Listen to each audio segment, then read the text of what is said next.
জুমার দিনে এমন একটা মুহূর্ত বা ক্ষণ আছে, ওই মুহূর্তে যে যাই চাবে আল্লাহ তাই দিয়ে দিবে। কিন্তু এই সময়টা কখন?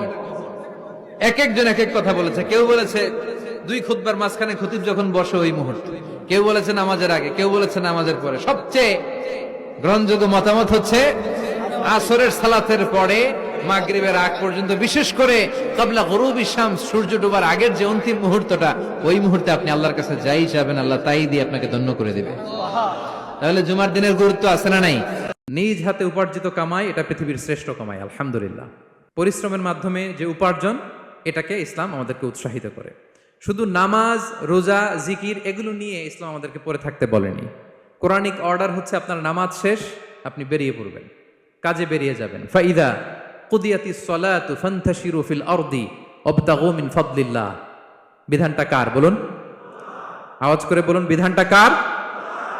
এটা কোরআনিক ভার্ডিক্ট, কোরআনের বিধান। নামাজ শেষ, গোল হয়ে বসে জিকির করতে বলা নাই আল্লাহ। আল্লাহ বলেছে ফান্তাশিরু ফিল আরদ ওয়াবতাগু মিন ফাদলিল্লাহ, জমিনে ছড়িয়ে পড়ো, আল্লাহ রিজিক তালাশ করো। নামাজ শেষ, বেরিয়ে যাবেন। কৃষক চলে যাবে মাঠে, শ্রমজীবী চলে যাবে ফ্যাক্টরিতে, শিক্ষকরা চলে যাবে তাদের শিক্ষা প্রতিষ্ঠানে, কর্পোরেট ওয়ার্ল্ডের লোকেরা চলে যাবে তাদের প্রতিষ্ঠানে।